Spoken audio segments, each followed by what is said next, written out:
မင်္ဂလာပါအားလုံးဘလို့နေလဲဆိုတာမေးချင်ပါတယ်ဒီနေ့မှာတော့မိမိအိမ်မှာပဲဖြစ်စေဥယျာဉ်မှာပဲဖြစ်စေမင်းရဲ့ပင်မျိုးကိုမစောအလွယ်တကူအမီထော်အောင်လုပ်နိုင်တဲ့ငွေတည်တဲ့အကောင်းဆုံးနီလန်ကိုသင်ပြပေးမယ်နားနေမဲ့မိတဲ့အပင်မျိုးမစောဆိုတာတကယ်ပါပဲ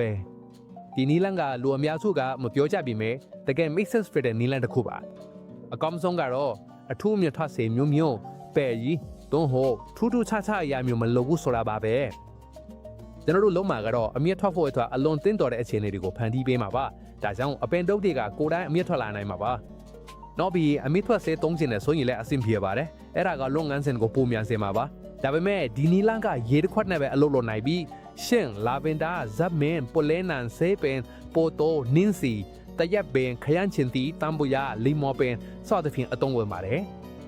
နောက်ထပ်ထည့်ရင်မပြနိုင်တော့အောင်အပင်အမျိုးအစားစရင်ပါပဲ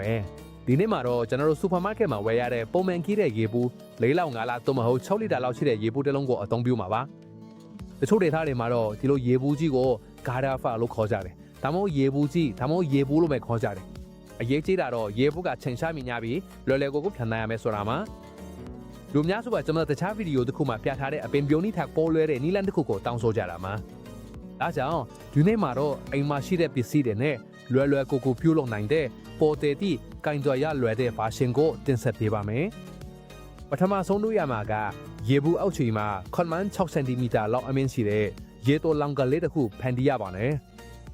အောက်ခြေမှာအပေါ်မှာဖောင်းပေါ်ရေးကြည့်ပါအဲ့ဒါကကျွန်တော်တို့ရဲ့ရေတိုလောင်နေရဖြစ်မှာမို့ပါအဲ့ဒီရေတိုလောင်ကန်အပေါ်မှာတော့မြေစီလွာတာခွန်မန်6 cm ကနေ10 cm လောက်နေတာလွတ်ထားပေးပါမယ်ဘူရဲ့ဘေးချမ်းမှာခွန်မန်6 cm အမြင့်မှာမယ်အပေါက်လေးတစ်ခုဖောက်ပေးပါမယ်ဒီအပေါက်လေးကရေလွန်သွားတာကိုထည့်မအောင်လဲစစ်တယ်လေဝင်နေထက်လဲထည့်အောင်လဲအသုံးဝင်ပါတယ်ရေကအပေါ်ထိမရောက်အောင်လိုချင်ပါတယ်မဟုတ်ရင်အပင်ပြုတ်ဆိုင်ထားတဲ့အဆီတွေပုတ်သွားနိုင်လို့ပါအခုတော့ဘူးရအပေါ်ဘန်းကိုဖြတ်ပေးပါမယ်ဒါပေမဲ့တစ်ဖက်ကမလုံးဝခွဲမထားပါနဲ့တစ်ဖက်ကချိတ်ထားတဲ့အဖုံးလိုမျိုးဖြစ်အောင်ချိတ်ထားပြီးလွယ်လွယ်ကူကူဖွင့်ပိတ်နိုင်အောင်လုပ်ချင်တာပါပြက်မဲ့နေရာကိုမာကာဖင်းအရင်အမသားပြုတ်ထားရင်ဘိုးတန်းဆင်းစွာထည့်နိုင်ပါတယ်ဘူးကဖုံးလေးကတော့မတုံးတော့ပါဘူးအတွင်းပိုင်းလေဝင်လေထွက်ကောင်းအောင်လုပ်ချင်ပါမယ်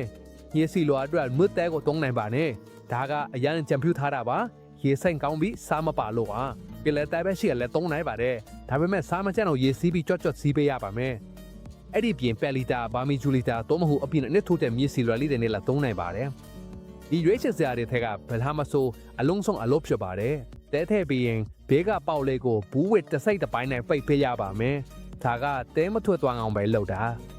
အခုတော့ဘူးဝစ်လေးကိုထားပြီးတဲနဲ့သူတို့အနေအထားမှတော့ညီပေးရပါမယ်ပြီးတော့ကျန်တဲ့တဲကိုလည်းအရင်တမတ်ထားတဲ့အထိထက်ပြီးအဆုံးသတ်ပြရပါမယ်ဒိုးကရေလေဝင်ထွက်နိုင်စေပြီးမြေစီလွားကထမထွားအောင်ကာကွယ်ပေးပါလေရေအောက်ခြေကိုရေဖြစ်တဲရမှာမယ်ဘေးကပေါက်လေးကနေရေထက်လာတဲ့အထိပါမယ်အဲ့ဒီအချိန်မှာရေနဲ့အတန်းတို့ရှိနေပြီဆိုတာသိနိုင်ပါပြီအောက်လေးမပိတ်တော့အောင်စစ်ဆေးထားပါပိတ်သွားရင်အတွင်းမှာရေပြည့်လွန်းသွားပြီးအပင်ပေါက်လေးတွေပုတ်သွားနိုင်ပါတယ်အခုတော့အပင်ပေါက်လေးတွေကိုဆက်လုပ်ကြမယ်ဒီတစ်ခါမှာတော့ငါအနေနဲ့ရှားတိပင်ကိုတွန်းမယ်စားတင်ဖို့အတွက်အရန်အဆင်ပြေတဲ့အပင်တစ်မျိုးပါ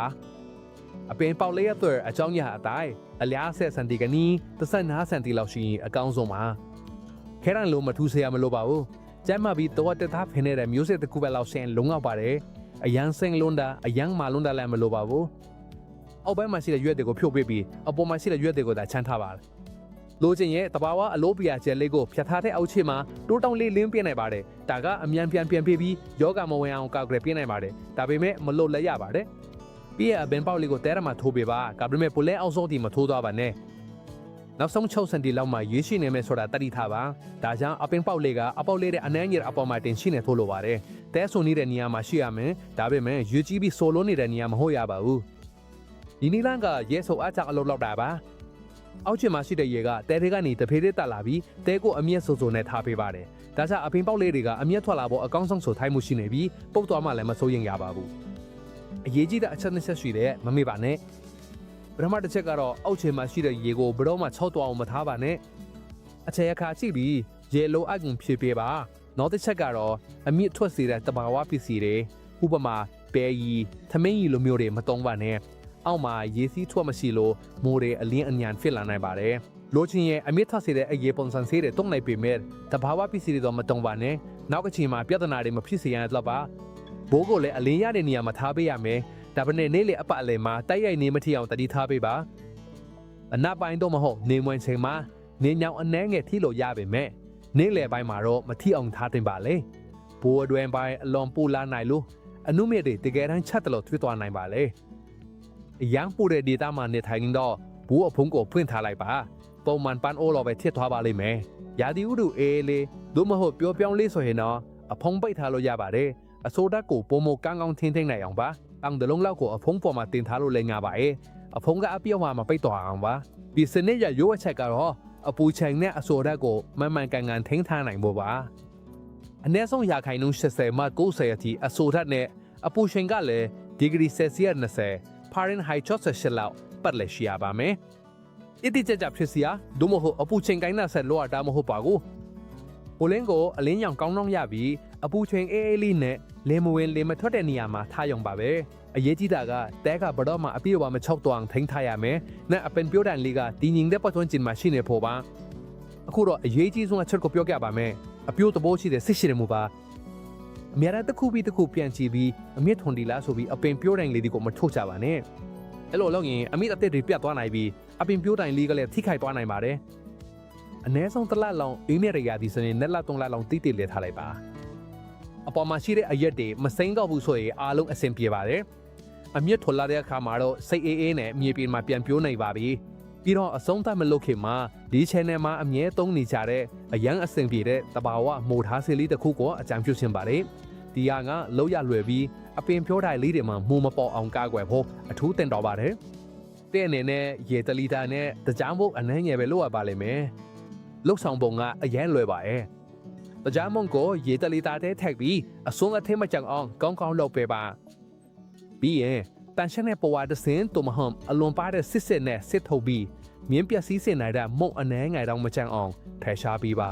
ဒါဆိုရင်တဘာဝမူသားစေလေးတင်ဆင်ပေးသွားပါပြီရေကိုပန်းရမြတ်ထွက်စေဖို့ဖြစ်ထားတဲ့ပင်တိုင်းလေးတွေကိုတရက်ပတ်တုံးပေးပါတုံးသက်ချင်းက3နှစ်ကနေ9နှစ်အတွင်းတကြိမ်စီပတ်ပေးရင်မိုးနဲ့ဘက်တီးရီးယားတွေကနေကာကွယ်နိုင်ပါတယ်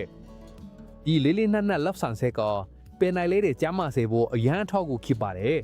မိုးတက်စီကတားရှိနိုင်တယ်လို့အမျက်ထွက်နှုံးကိုပါတိုးတက်စေပါတယ်ဒါဆိုပြီးသွားပါပြီရေဘူးလေးတစ်လုံးနဲ့တဲအနှံ့ငယ်နဲ့လိုအပ်ပြီးအင်မာမဲလုံးနိုင်တဲ့မီနီပါမြတ်ထွက်စေတဲ့ပုံလေးတစ်လုံးကိုယ်တိုင်ရေဆုပ်ပေးနိုင်တဲ့ပန်းအိုးလေးကိုပြုလုပ်နိုင်ပါတယ်ဒီစနစ်နဲ့ယိုမေရီဦးလာဗင်ဒါဆေးဖျားရွက်ဇာစမင်းပလေရွက်နင်းစီတရက်တီခရန်ဂျင်တီလိမ်မော်တီဆက်တဲ့အပင်မျိုးမျိုးကိုမြစ်ထရံပြုလုပ်နိုင်ပါတယ်